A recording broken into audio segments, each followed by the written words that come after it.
ஓம் கணானாம் த்வா கணபதிகும் ஹவாமஹே கவிம் கபீனாமுபமஸ்ரவஸ்தமம் ஜேஷ்டராஜம் பிரம்மணாம் பிரம்மணஸ்பத ஆனஸ்ருண்வன்னோதிபிஸ்ஸீதசாதனம். ஓம் ஸ்ரீ மகாகணபதயே நமः.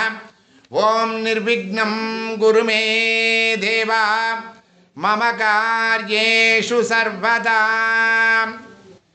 இன்னைக்கு வெள்ளிக்கிழமை அம்பாளுடைய ஸ்துதியாக தேவி பஞ்சரத்னத்தில் இருக்கக்கூடிய ஸ்லோகத்தை எடுத்துக்கிறோம். பிராதஸ்மராமி லலிதாவதனாரவிந்தம் பிம்பாதரம் பிருதுலமௌக்திக சோபிநாசம் ஆகர்ணதீர்ഘநயனம் மணிகுண்டலாட்யம் மந்தஸ்மிதம் மிருகமதோஜ்வல பாலதேசம்.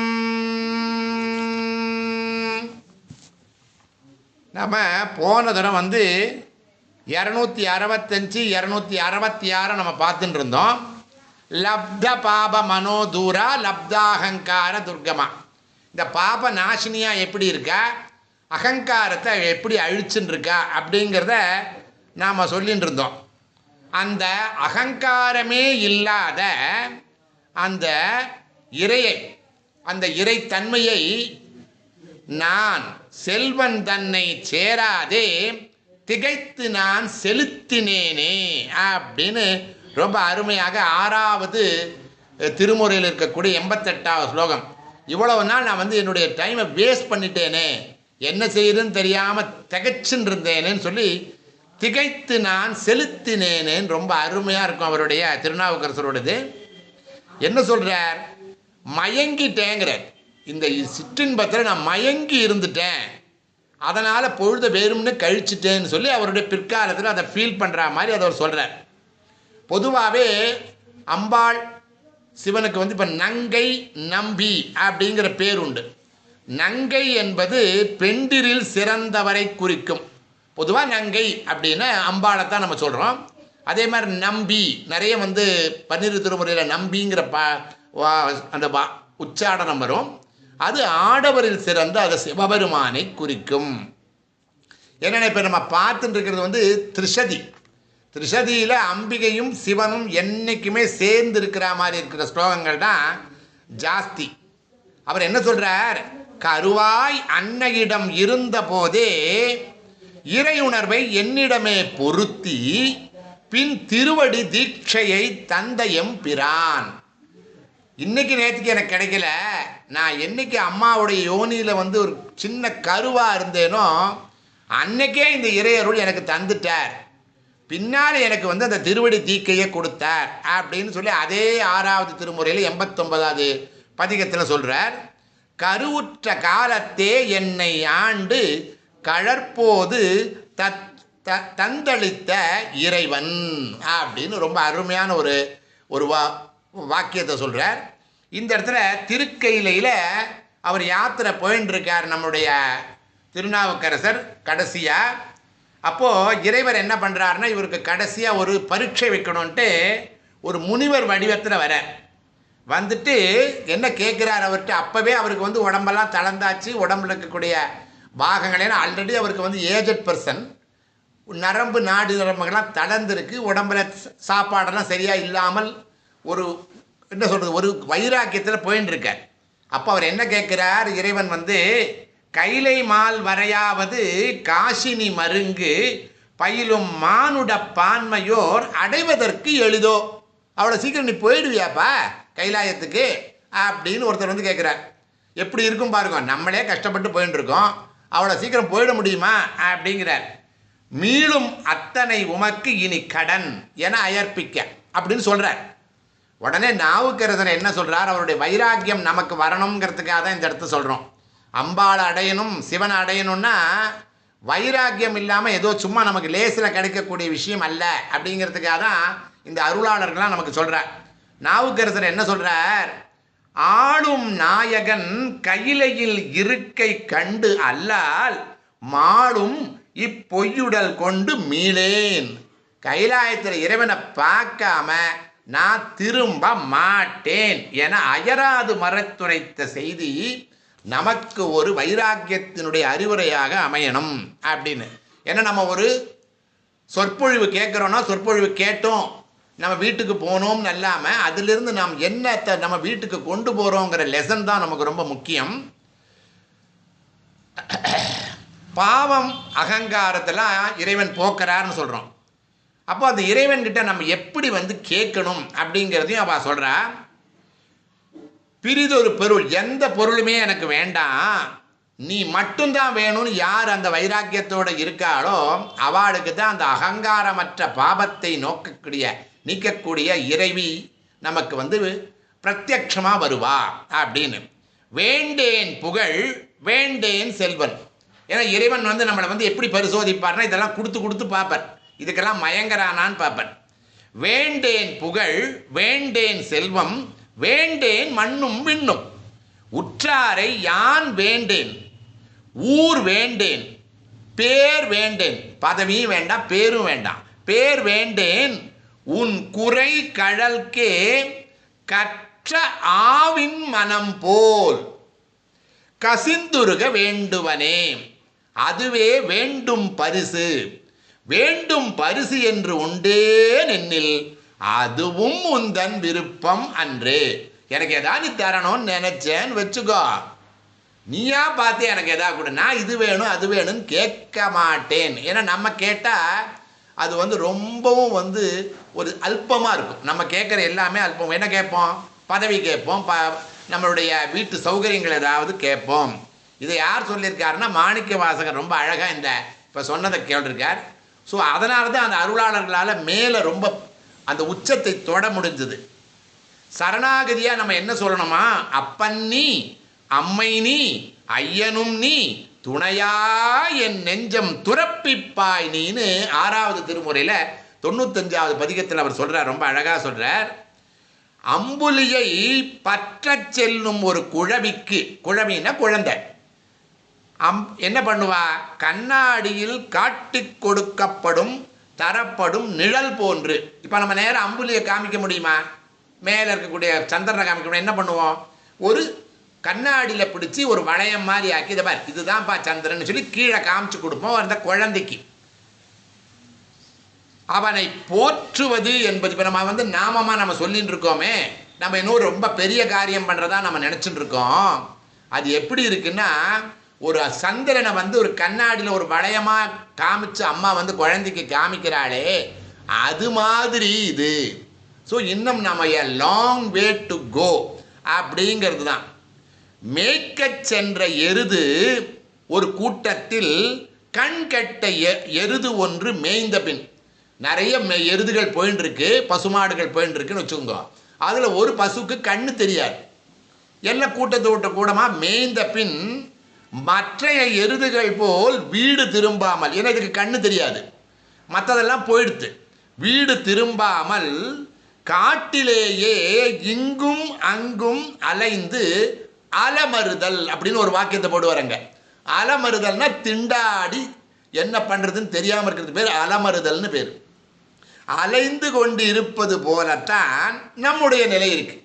இப்போ நாமெல்லாம் என்ன பண்ணிட்டு இருக்கோம்னா, எல்லாருமா சேர்ந்து பிரார்த்தனை பண்ணுறோம், எல்லாம் பண்ணுறோம், ஒரு கூட்டம் அந்த இறைவனை நோக்கி போயின்னு இருக்கு. ஆனால் நமக்கு என்னென்னா, இது பண்ணணுமா அது பண்ணணுமா, இந்த சுவாமியா அந்த சுவாமியா, இந்த ஸ்லோகமா அந்த ஸ்லோகமா அப்படின்னு இருக்கிறதுனால கண்கெட்ட ஊர் ஏறாய் இங்கு உழல்வது அப்படின்னு திருவாசகத்தில் சொல்கிறார் அவர். கண்கெட்டு இருக்கக்கூடிய ஒரு பசுவுடைய நிலைமை என்ன இருக்குமோ அந்த மாதிரின்னு சொல்லி மாணிக்க வாசகர் தன்னை சொல்லிக்கிறது போல. ஆனால் ஆக்சுவலி அவரை சொல்லலை, நமக்காக சொல்வதை போல எடுத்துக்கணும். அந்த இறைவனிடம் வைத்த முள்ளம் மாற்ற வேண்டாம் வம்மின் மனத்தீரே அப்படின்னு ஆளுடைய நம்பிகள்னு சொல்லுவா. சுந்தரரை 7007வது திருமுறையில் 7வது பதிகத்தில் சொல்வார். அதாவது அந்த இறைவன்ட்ட ஒரு உள்ளத்தை வச்சுட்டே இல்லையா, அந்த வைத்த உள்ளம் மாற்ற வேண்டாம் வம்மின் மனத்தீரே, மாத்தின்றே இருக்காதப்பா நீ. பக்தி எண்ணம் மாறுதல் அடையாது இருப்பின் என்றேனும் ஒரு நாள் அவளுடைய அந்த இறைவனுடைய பாதத்தை அடையலாம். அப்படியே நீ இருந்துட்டு இருந்தேன்னா ஒருவேளை ஒன்னால் இந்த ஜென்மத்தில் முடியாட்டாலும் அடுத்த ஜென்மத்தில் போகலாம். ஆனால் நம்ம என்ன பண்ணுவோம், மனசை மாற்றின்றே இருக்கிறதுனால தான் அவர் என்ன சொல்கிறார், உள்ளம் மாற்ற வேண்டாம் வம்மின் மனத்தீரே, ஒரே ஒரு ஸ்டெடியாக ஒரு இடத்துல இரு அப்படின்னு. அம்பாள் இறைவிரியா, அவளுக்கு அகங்காரமும் கிடையாது, பாபத்தை தீர்க்கக்கூடியவள். அவளை என்ன பண்ணுறாளாம், அவள் நமக்கு சாயுஜ்ய பதவியை கொடுக்குறாளாம், அந்த மோட்சங்கிறத கொடுக்குறாளாம். அந்த மோட்சம்னா என்ன அப்படின்னு சொல்கிறதுக்கு ஒரு சின்ன எக்ஸாம்பிள் சொல்கிறார். கனகமலை அருகே போயின காக்கையும் அன்றே அடைந்தது பொன்வண்ணமே. பொதுவாக காக்கா கருப்பு கலர், அது ஒரு கனகமலைன்னா ஒரு பொன்மலை கிட்ட போகிறதான். போன உடனே என்ன ஆகிடுறதா, அந்த கருப்பு போய் பொன்னிறமாக அந்த காக்கை மாறினா எப்படி இருக்கும், அதே போல் இது பொன்வண்ண அந்தாதி அப்படின்னு சொல்லக்கூடிய அதிலே சொல்கிற. கனகமலை அருகே போயின காக்கையும் அன்றே படைத்தது பொன்வண்ணமே. இறைவனை அடைந்தால் நமக்கு என்ன கிடைக்கும், அந்த இறைவனுடைய குணங்கள், அந்த அஷ்ட குணங்கள்னு சொல்கிறோமே, அந்த அஷ்ட குணங்களும் நமக்கு வந்துடும். ஏன்னா அவர் ரொம்பவும் பெரியவர், நம்ம நினைக்கிற மாதிரிலாம் கிடையாது, ரொம்ப ரொம்ப ரொம்ப ரொம்ப பெரியவர். ஸோ இருந்தாலும் பக்திக்கு மட்டுமே கட்டுப்பட்டு நம்மிடையே பல கோணங்களில் நிற்கிறார். திருவாசகத்தில் என்ன சொல்கிறான்னா, அந்த இறைவன் இறைவி இருக்கா இல்லையா, அந்த அம்பிகை இருக்கா இல்லையா, தோலும் துகிலும் குழையும் சுருள்தோடும் பால் வெள்ளை நீரும் பசுஞ்சார்ந்தும் பைங்கிளியும் சூலமும் தொக்க வளையும் அப்படின்னு சொல்கிறார். அப்போது இறைவன் இறைவி இறைவனுக்கு இறைவனுக்கு வித்தியாசம் இருக்கா இல்லைன்னா, இடது பாகத்தில் அம்பாள் இருக்கா. இது என்னது, தோலும் துகிலும் குழையும் சுருள் தோடும்லாம் சொல்கிறாளே, ஒன்றுக்கு ஒன்று காம்பினேஷனே இல்லைன்னா, இறைவனுடைய வலப்பாகத்தில் காணப்படுறது தோல் இருக்கான், குழை இருக்கான். குழைங்கிறது ஆண்கள் அணியக்கூடியது, வெள்ளை நீர் திருநீர், சூலம். இறைவி அந்த பக்கம் இருக்கா இல்லையா, இடது பக்கம், அவளுக்கு என்ன ஆகுது, துகில் இருக்குது, தோடு இருக்குது, சாந்து இருக்குது, ஒரு கையில் வளை இருக்குது, அப்புறம் மீனாட்சி அம்மா கையில் இருக்கக்கூடிய கிளி இருக்கு, அந்த பைங்கிளி இருக்குது. இதுக்கு பேர் தொன்மை கோலம்னு பேர். இந்த தொன்மை கோலத்தோடு அவள் நமக்கு காட்சி தந்துட்டுருக்கா. அதனால் அவளை நீ சரணாகதி அடையணும். இப்போது ஒரு காலில் ஆண்கள் அணிவது, ஒரு காலில் பெண்கள் அணிவது, பாகம் 2 கூறாக இருப்பதால் மாதொரு பங்கன் அவருக்கு பேரே உண்டு. நமக்கு இருக்கக்கூடிய கலக்கமே என்ன தெரியுமோ, இந்த அகங்காரம் பாபம்லாம் நம்மளை விட்டு போகாக இருக்கிறதுக்கு காரணமே நம்முடைய கலக்கமான ஒரு மனசு தான். ஒரு தண்ணி சேராக இருந்ததுன்னா எப்படி இருக்கும், அந்த மாதிரி தான். அப்போ நமக்கு எப்படி இதை சரியாக்குறதுனா, இந்த மெய்யறிவு பொய்யறிவுன்னு இருக்குது. அது என்ன, அறிவில் 2 அறிவா, மெய்யறிவு பொய்யறிவு. அதுக்கு ஒரு விளக்கம் சொல்கிறார். பொய்ப்பொருளால், முதல்ல பொய் எடுத்துக்கிறார், பொய்ப்பொருளால் விளங்கி பொய்ப்பொருளை அறிவது பொய்யறிவு. அதுக்கு பேர் பசுஞானம்னு சொல்லி சித்தாந்தத்தில் சொல்லுவாள்.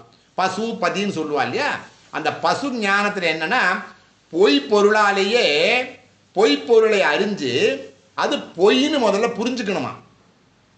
இது தனித்து நிற்க முடியாது, ஏன்னா பசுஞானம் என்றைக்குமே தனியாக நிற்க முடியாது. அடுத்தது என்ன சொல்கிறார், மெய்ப்பொருளால் விளக்கம் பெற்று. ஏன்னா இப்போ பொய் எதுன்னு தெரிஞ்சு போச்சு உங்களுக்கு. இப்போ மெய்ப்பொருளால் விளக்கம் பெற்று விளங்கி மெய்ப்பொருளின் தன்மை அறிவதே மெய் அறிவு. இது பதிஞானம்னு பேர். பசுஞானம் தான் நம்ம எல்லாரும் இருக்கோம். அதுலேருந்து பதிஞானத்துக்கு போனோம்னா மெய்யறிவு என்னங்கிறது புரியணும். இப்போ மெய்யறிவு அடையிறதுக்கு எப்படி நம்ம போகலாம் அப்படின்னா, இந்த அறிவை வைத்து நமக்கு அறிய முடியாது, அது இறைவனுடைய அருளால் நமக்கு வருங்கிறதுனால மெய்ப்பொருளின் தன்மை அறிவதே மெய் அறிவு. அதுக்கு எப்படி வேணும், அடியார்களினுடைய கூட்டம் நமக்கு வேணும். ஸோ எவ்வளோ ஒரு பெரிய ப்ரொசீஜர் பாருங்க. இந்த பசுஞானம் போகணும், பதிஞானம் வேணும். அப்போ பொய்யறிவு போயிடணும், மெய் அறிவு வரணும். அப்போ அடியாருடைய கூட்டத்தினுடைய இணையணும். நம்ம இணைஞ்சு அந்த சத்சங்கத்திலேயே நம்ம இருந்தால் தான் நம்ம மனசானது மாறாது. அப்போ சத்சங்கம் எதுக்கு, வணங்க தலை வைத்து வார்கழல் வாய் வாழ்த்த வைத்து இணங்க தன் சீரடியார் கூட்டமும் வைத்து. இது நமக்கு நம்மகிட்ட அகங்காரம் போகணும், பாபம் போகணும் அப்படின்னா இதே டாப்பிக்கை யார் திரும்ப திரும்ப திரும்ப பேசிகிட்டே இருப்பாளோ அவளுடைய இதுக்காகத்தான் தலைன்னு ஒன்று கொடுத்துருக்கான். இறைவனை வணங்கிட்டோம், வார்கழல் வாய் வாழ்த்த மந்திரங்கள் ஸ்தோத்திரங்கள்லாம் சொல்கிறோம். அது மட்டும் போருமானா போராது. இணங்க தன் சீரடியார் கூட்டமும் வைத்து, அந்த கூட்டமும் எனக்கு வேணும்பா அப்படிங்கிற இந்த திருவம்மானில ரொம்ப அழகாக சொல்லுவாள். கிளி வந்த மென்மொழியால் கேள்கிளரும் பாதியனை. அந்த சிவஞானத்தை அளிக்கக்கூடியவன் யார் தெரியுமோ? அந்த இறைவன் இறையா இருக்கக்கூடிய அந்த அர்த்தநாரீஸ்வர வடிவம் தான் அந்த அம்பாளோட தான் கிளி வந்த மென்மொழியால் கேள்கிளரும் பாதியனை அப்படின்னு ரொம்ப அருமையாக திருவாசகத்தில் திருவம்மானில நமக்கு வேணுங்கிற அந்த வரியை மட்டும்தான் நம்ம எடுத்துக்கிறோம். அதனால் திருவாசகத்தில் திரும்ப என்ன சொல்லுவார்னா, ஏன்னா எல்லாமே நமக்கு இந்த இறைவன் இறைவியை அடைவதற்குண்டான மார்க்கத்தை தான் சொல்கிறோம். யானும் பொய்யும் புறமே போந்தோம்.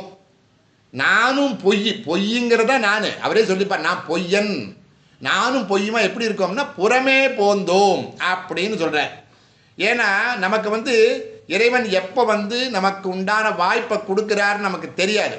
Opportunity knocks at the door once அப்படின்னு சொல்லுவோம். ஒரு தரம் தான் அதிர்ஷ்டங்கிறது வரும். உன்னை பற்றி வராமல், இதுவும் மாணிக்கவாசகர் சொன்னது ஆக்சுவலி. உன்னை பற்றி வராமல் நீ அருளிய போது வாளா இருந்து விட்டு சும்மா இருந்து விட்டு பொய்மையோடு வேறோரிடம் குறுகப் போனேன். இது நமக்கும் சேர்த்து தான். டெய்லி ஜபமும் பண்ணுவோம், அதே நேரத்தில் காசிப்புக்கும் போவோம்.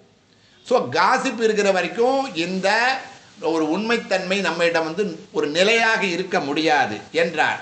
கிடைத்த வாழ்ப்பை நழுவி விட்டேன் பிழை பொறுக்குங்கோனே, என்ன மன்னிச்சுக்கோங்கிறார். சிவபெருமான் என்ன சொல்கிறார், நீ எனக்கு திருவடி தீட்சை கொடுத்தப்பா, அன்னைக்கே நான் உன் கூட வந்திருக்கணும், பொய்மையோடு வேறோரிடம் குறுகப் போனேன். அது மாதிரி தான் நம்மளும் இருக்கோம். 60 வயசு ஆயாச்சு. 60 வயது ஆன பிறகும் இன்னும் எந்த பாதையில் செல்ல வேண்டும் என்று தெரியாமல் நாம் இந்த சிற்றின்பங்கள்லேயே இருக்கிறதான் நம்மளை தான் அப்படி சுட்டி காட்டுறார். ஸோ உன்னை பற்றி வராமல் நீ அருளிய போது, அப்போ சத்சங்கத்தில் நிறைய விஷயங்கள் கேட்குறோம், இதெல்லாம் பண்ணணும் அதெல்லாம் பண்ணணும்னு கேட்குறோம். கேட்டு முடித்து வீட்டுக்கு மறுபடியும் போனதுக்கப்புறம் என்ன ஆயிடுறோம், பொய்மையோடு வேறோரிடம் குறுகப் போனேன் அப்படின்னு மாணிக்க வாசகர் தன்னைத்தானே சொல்லிக்கொள்வது போல இருக்கிறது.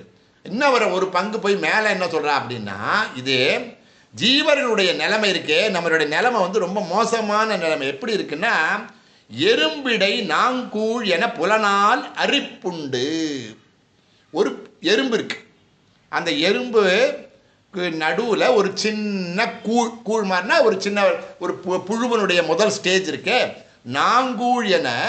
அப்போ எல்லா எறும்பும் சேர்ந்து என்ன செய்யும், அந்த இதை அரிச்சுட்டே இருக்கும், ஒன்றுமில்லாமல் ஆக்கிரும். ஆனால் நமக்கு என்ன பிரச்சனைன்னா, எறும்பிடை நாங்கூழ் என புலனால் அரிப்புண்டு. 5 புலன்களை நம்மளை சுற்றி இருக்கு. போன தடவை யானையை சொன்னோம், 5 விதமான யானைகள், 5 யானைகள் அவளுக்குள்ளே இருக்கக்கூடிய ஒரு போரில் சண்டை போடுறப்போ கீழே ஒரு சின்ன ஒரு இளம் புதர் ஒன்று இருந்தால் என்ன ஆகும், 5 சேர்ந்து மிதின்னு மிதிக்கிறப்போ அந்த புதருடைய நிலைமை என்ன இருக்கோ அந்த மாதிரி தான் நான் 5 புலன்களுக்குள்ள மாட்டின்னு இருக்கேன்னு சொல்லி போன வகுப்பில் நாம் சொன்னோம். அதுக்கு ஒரு படி மேலே எறும்புகளிடையே அகப்பட்ட நாங்கூழ் 5 புலன்களுக்கிடையே சிக்கி திணறி அவற்றால் அரித்து தின்னப்பட்டு. இங்கே காலையிலேருந்து சாயந்தரம் வரைக்கும் நினச்சி பாருங்களேன் நம்மளுடைய நிலைமை. காது ஒன்று சொல்லும், கண் ஒன்று சொல்லும், நம்மளுடைய மற்ற அவயங்கள்லாம் ஒன்று சொல்லும். எல்லாத்துக்கும் ஈடு கொடுத்து எல்லாமே ஒரே மாதிரி சொல்லிட்டா பிரச்சனையே கிடையாது. ஒன்று ஒவ்வொன்று சொல்லும். எல்லாத்தையும் நாம் ஈடு கொடுத்து தான் நம்ம போயின்னு இருக்கோம். வருந்தும் இந்த ஜீவன் உயிர் நீத்தல் விண்ணப்பம்னு மாணிக்க வாசகர் பெருமான் ஒன்று எழுதியிருக்கார்.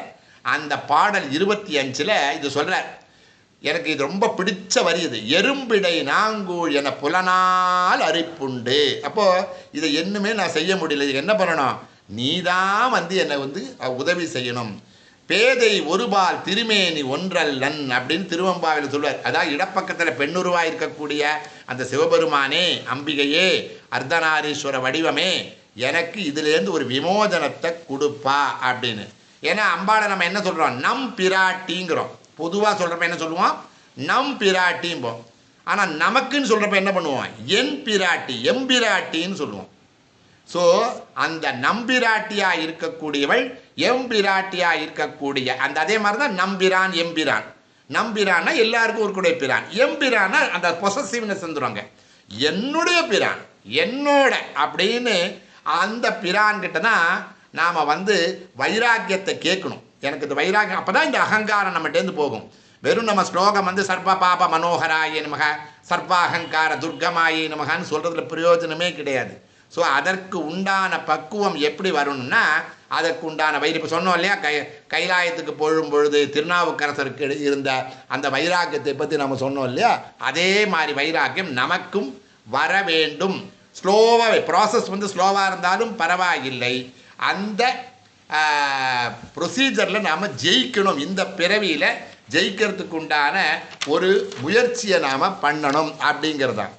பாவம் நீங்கி எதற்கு வாழ்க்கையில் உண்மையாக ஆவாகணும், இந்த பாவம்லாம் நீங்கி இந்த வான்மனை போனோம் அப்படின்னா எதுக்காக நம்ம பண்ணுறோம் அப்படின்னா செய்ய வேண்டிய விடயங்கள் நிறைய இருக்குது. அதில் என்ன சொல்கிறார் திருவாசகத்தில் ஆசை 10ல் எதுக்கு நீ ஆசைப்படணும்னு கேட்குறார்.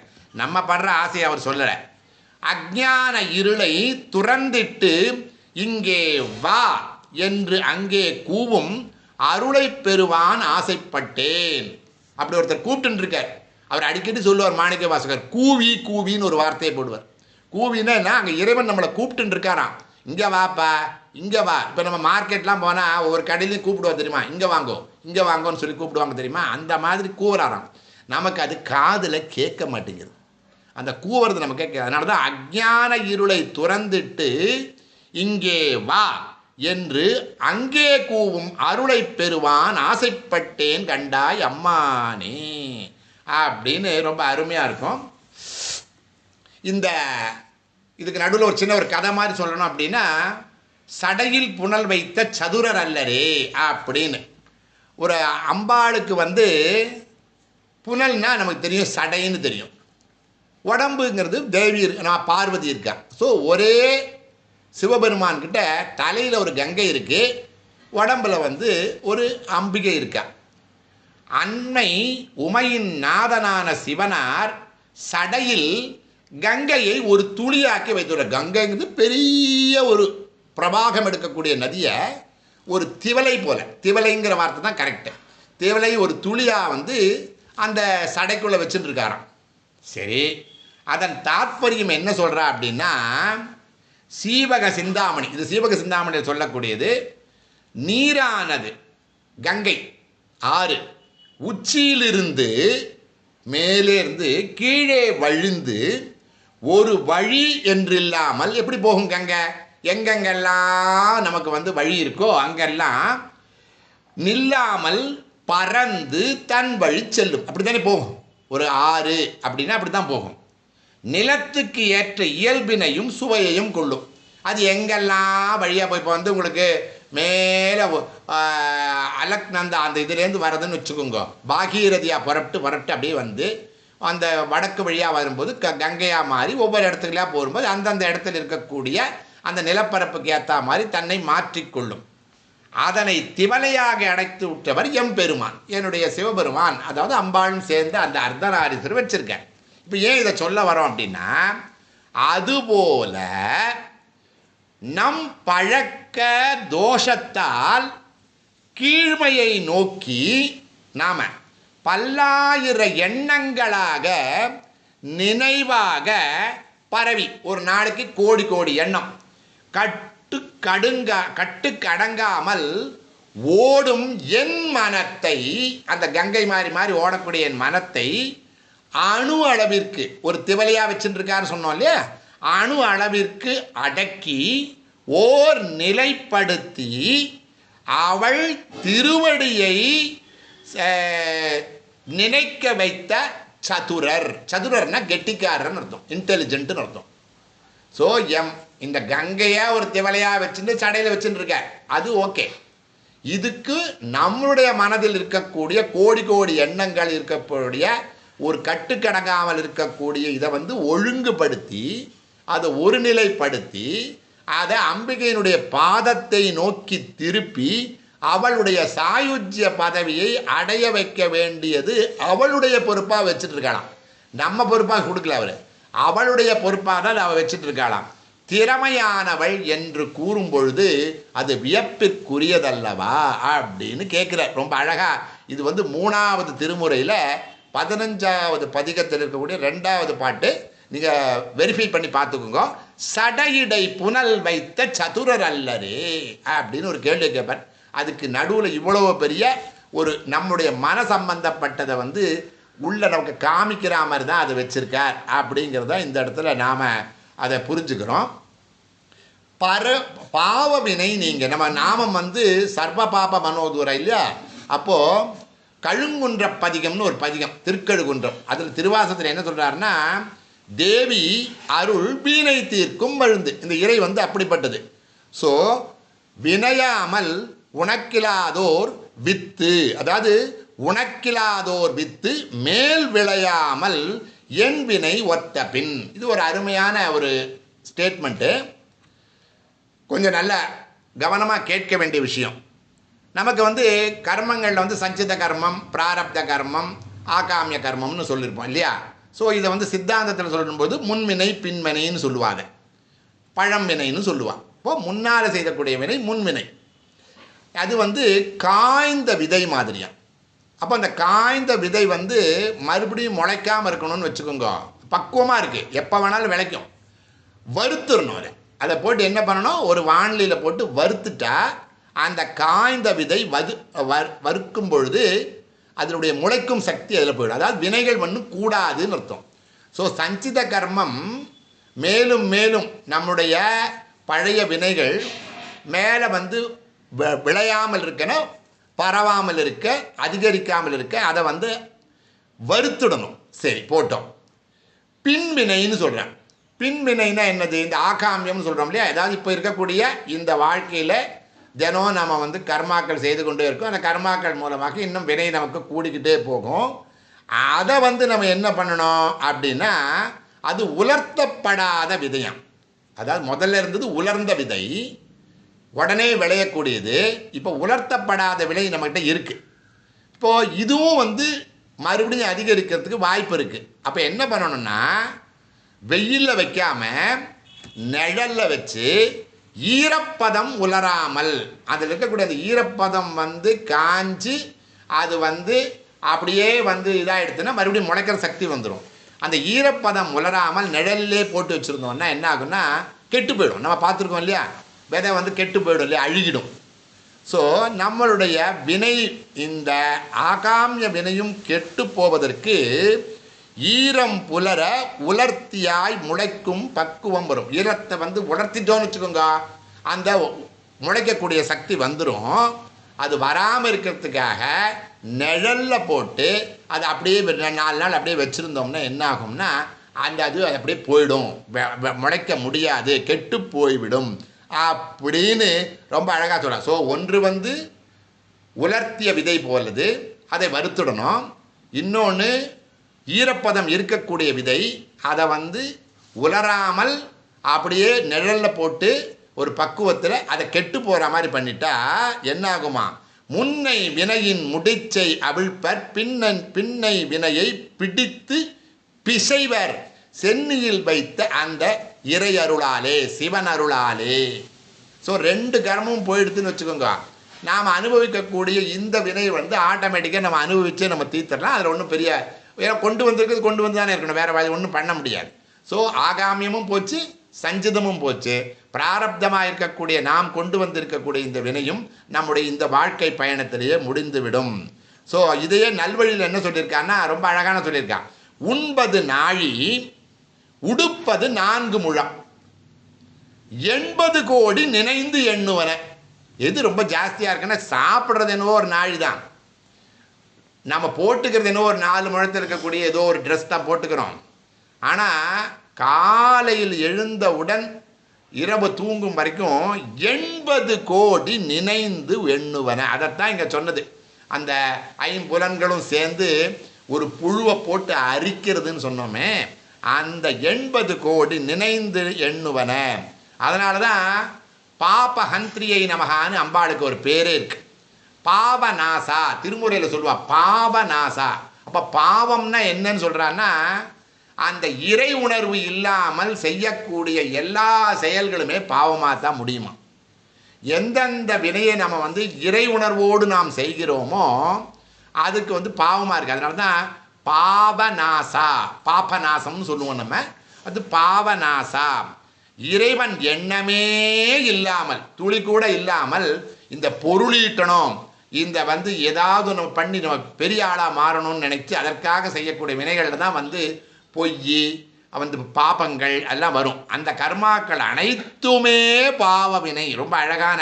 ஸோ யாராவது பாவ வினைனா என்னன்னு கேட்டால் ஒரே வரியில் சொல்லிடலாம்.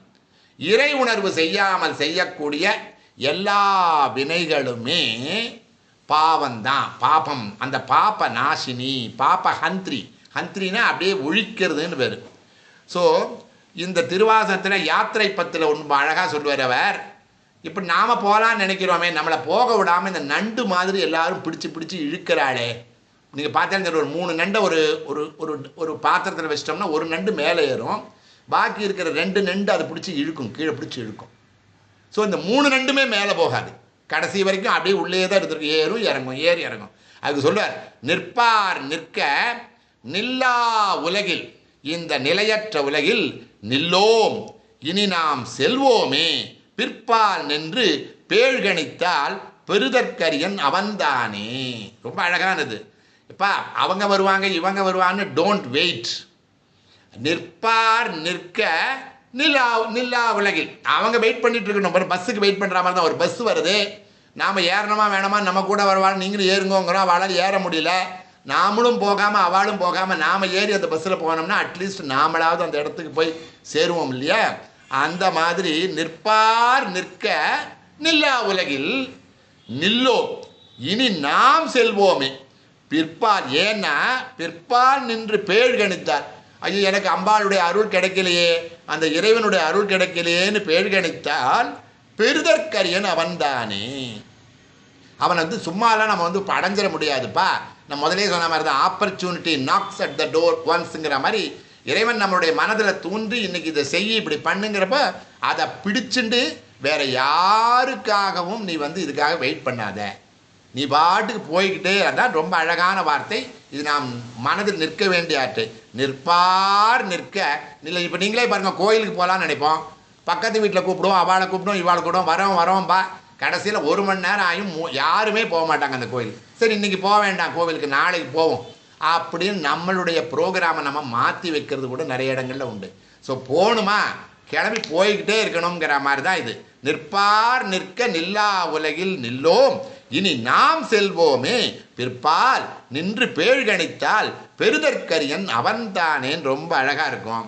வரவிரும்பாதவர் இங்கேயே இருக்கட்டும், நாம் அவர் திருவடியை சென்றடைவோம், பின்னர் வருத்தப்பட்டு இரங்கல்னு பேர், அதுக்கு பேர் இறங்கி எந்த இசைவும் இல்லை, எந்த பிரயோஜனமும் கிடையாது, அரற்ற வேண்டாம், அலறி புலம்ப வேண்டாம் அப்படின்னு சொல்கிறார். இந்த உடல் ஏன்னா நமக்கு பெற்ற பயன் இருக்கே, அம்பாள் அடையிறதுக்காக இந்த உடல் நமக்கு கொடுத்துருக்கேன். உயிர் உடல் ரெண்டும் சேர்ந்துருக்கிறது எதுக்காக, நாம் எப்படியாவது இறைவனை அடையணும். ஆக்ஞையால் என்ன, ஆக்கைன்னு பேர் யாக்கை ஆக்கை அப்படின்னு சொல்லலாம். உடல் பெற்ற பயன். இந்த யாக்கையால் என்ன பயன்னா, அரண் கோவில் வலம் பூக்கையால் அட்டி போற்றி எண்ணாத இவ்வாழ்க்கையால் என் பயன்.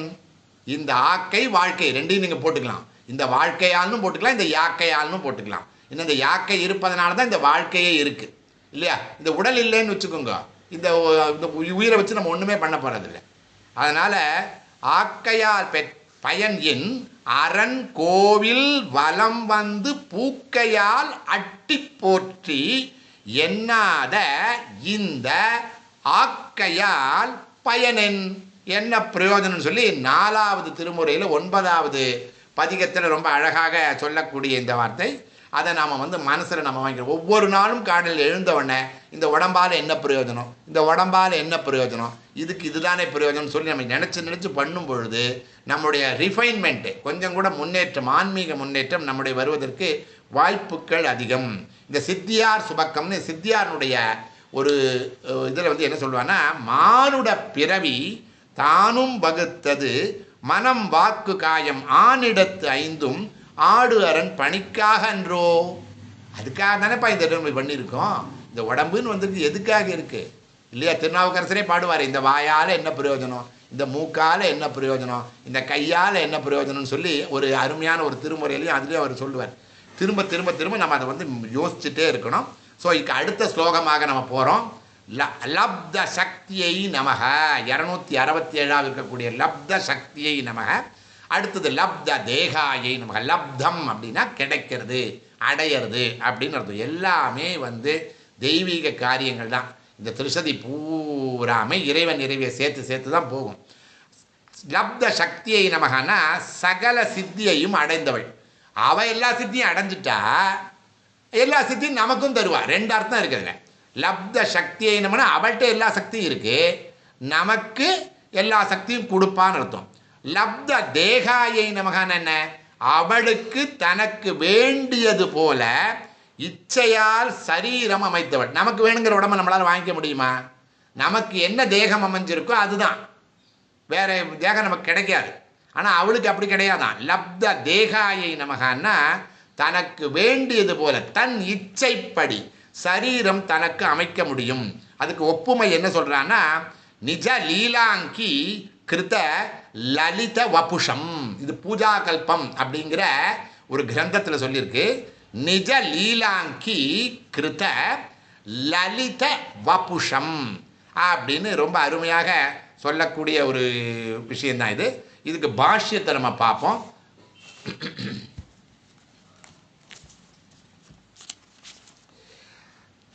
சகல சாமர்த்தியங்களுடன் கூடிய மாயாசக்தியாக விளங்குபவள். என்ன பாஷ்யம்னு வந்தால் 2-3 அர்த்தம் அதுக்கு வரும். லப்த சக்தியை நமக, மாயையின் சாமர்த்தியத்தை விவரிக்கும் பொழுது அகடித கடனா படியசி மாயா என்று சொல்லப்படுகிறது. அதாவது நேரக்கூடாததையும் நேரும்படி செய்யும் சக்தி வாய்ந்தவள் அந்த மாயாசக்தி. அம்பிகைனாலே அந்த மாயாசக்தி தானே இல்லையா? அகடித கடனா படியசி மாயா அப்படின்னு பேர். அதாவது அவர்கள் யோக சித்தியினால் சத்வ ரஜஸ் தமோ குணங்களினால் மறைக்கப்பட்ட பரமாத்மாவின் ஸ்வரூப லட்சணத்தை அறிந்தார்கள். 3 குணங்களாகிய மாயாசக்தியையும் அறிந்தார்கள். இப்போ முதல்ல அகடித்தேன்னு சொன்னோமே, அது ஸ்வேதாஸ்வதரம் அப்படிங்கிற அந்த இதில் உபனிஷத்தில் உள்ளது. இப்போ நம்ம சொல்லக்கூடியது வந்து தே தியான யோக அனுகத அபஸ்யன் தேவாத்ம சக்திம் ஸ்வகுணைஹி நிகுடாம் அப்படின்னு. அதைத்தான் சத்வரஜஸ் தமோ குணங்களினால் மறைக்கப்பட்ட நமக்கு பரமாத்மாவின் ஸ்வரூப லட்சணத்தை அறிந்தார்கள். நம்மகிட்ட இருக்கிறதே அந்த லட்சணம் தான். 3 குணங்களாகிய மாயாசக்தியும் அறிந்தார்கள் அவருடைய தியானத்தின் மூலமாக. இது வந்து லப்த சக்தியைக்கு. லப்த தேகாயை நமக்காக என்ன சொல்ல வரா அப்படின்னா, ஷரீரத்தை உடையவள், தன் இச்சைப்படி உள்ள ஷரீரத்தை உடையவள். ஜீவாத்மாக்கள் தங்கள் கர்ம வசத்தால் ஷரீரத்தை அடைகிறார்கள். நமக்கு நினைச்சா மாதிரி உடம்பெல்லாம் நமக்கு கிடைக்காது. ஆனால் பராசக்தி இச்சாசக்தியினால் நினைத்த ரூபத்துடன் தோன்றுகிறாள். அவளுக்கு என்ன ரூபம் வேணுமோ அந்த ரூபத்தை அவளால் எடுக்க முடியும். தனக்கு வசப்பட்ட மாயா சக்தியினால் சிவன் சக்தி என்ற பதிபத்னி பாவமாகிய 2ஆக பக்தர்களுக்கு உபாசனைக்கு எளிதாக இருப்பதற்காக. இப்போ கோவிலில் போனால் அம்பாள் தனியாக இருக்கா, சிவன் தனியாக இருக்கா. நீங்கள் அர்த்தநாரீஸ்வரர் வடிவம்னு சொல்கிறீங்களே அப்படின்னா நமக்கு வணங்குவதற்கு எளிதாக இருப்பதற்காக, உபாசனைக்கு எளிதாக இருப்பதற்காக உருகிய நெய் கெட்டியாவது போல் ஸ்வரூபங்களுடன் கூடியது போல் விளங்குகிறாள். இப்போ நெல்லைக்கு வந்த திருநெல்வேலி வந்தோம்னா காந்திமதி தனியாக இருப்பாள், நெல்லையப்பர் தனியாக இருப்பார். மதுரைக்கு போகணுன்னா சோம சுந்தரேஸ்வர் தனியாக இருப்பார், அந்த பக்கம் மீனாட்சி அம்மா தனியாக இருப்பார். தனித்தனி பிராகாரமே இருக்கும், ஒரு தனி கோவில் மாதிரியே இருக்கும். எதுக்கு அப்படின்னா நமக்கு வணங்குவதற்கு ஒரு ஈஸியாக இருக்கணும், ஒரு எளிதாக இருக்கணும் அப்படின்னு நம்ம மேலே பாவப்பட்டு செய்யக்கூடியது தான் இந்த விஷயங்கள் அப்படிங்கிறது நம்ம புரிஞ்சுக்கணும். அவள் சித்தியடைய நமக்கு தைலதாரை போன்ற இடையறாத அன்பு இறைவனிடம் வேணும். இந்த தைலதாரைன்னு பார்த்துருப்போம், சிவனுக்கு மேலே வச்சுருப்பான், அப்படியே சொட்டிகிட்டே இருக்கும் நாள் பூரா. இப்போ நான் நார்த்துலாம் போனேன்னா இந்த வெயில் காலத்தில் அதை வந்து சிவபெருமான் மேலே வச்சுருவான். ஸோ அது 24 மணி நேரம் கோவில் அடைச்சாலும் சரி அது பாட்டுக்கு சொட்டிகிட்டே இருக்கும் அப்படிங்கிறது தான் அதனுடைய எண்ணமாக இருக்குது. அந்த மார்க்கண்டேயனுடைய காப்பாற்றினா இல்லையா, அந்த மார்க்கண்டேயனுடைய உதைத்த அந்த திருவடி இருக்கு இல்லையா, 2 திருவடி இருக்குது. மார்க்கண்டேயனை ஒரு திருவடி வந்து உதைச்சுது. சரி, அவன் வந்து நடுங்கி அச்சத்தால் ஒரு திருவடி, இன்னொரு திருவடி என்னது, அன்பினுக்கு பணிந்த ஓர் திருவடி. இகழும் காலம் இதயத்தும் என்னுள்ளும் திகழும் சேவடி. 2 ஒரே சேவடி தானே, ஒரே திருவடி தானே. என்ன சொல்கிறான்னா, பூனை இருக்குன்னு வச்சுக்கோங்க, பூனை வந்து எலியை பிடிக்கிறப்போ அதோடைய பிடிமானம் தனியாக இருக்கும். அதே தன்னுடைய குட்டி இருக்குன்னு வச்சுக்கோங்க, குழந்தை, அந்த குழந்தைய தூக்கின்னு இங்கிருந்து அங்கே போகும், அதோட பிடிமானம் வேறு மாதிரி இருக்கும். ஸோ அதே மாதிரி அந்த மார்க்கண்டேயனை காப்பாற்றுறதுக்காக ஒரு சேவடி உதைச்சதேப்பா, அந்த திருவடி வேற, என் உள்ளே இருக்கக்கூடிய அந்த திருவடி அன்பினால் உள்ள, அவன் அகங்காரத்தால் திளைத்தான், அதனால் அவனுக்கு அந்த ஒரு தண்டனை கொடுக்கக்கூடிய அந்த திருவடி, நான் அன்பினால் திளைத்து பக்தியால் ஊர்ந்தேன், அதனால் எனக்கு வந்து இந்த திருவடி அப்படின்னு சொல்லி ரொம்ப அழகாக சொல்லக்கூடிய இந்த இதோட நாம் வந்து முடிச்சுக்கலாம். அன்யதா சரணம் நாஸ்தி த்வமேவ சரணம் மம தஸ்மாத் காருண்ய பாவேன ரக்ஷ ரக்ஷ மகேஸ்வர ரக்ஷ ரக்ஷ மகேஸ்வர ரக்ஷ ரக்ஷ மகேஸ்வரீ.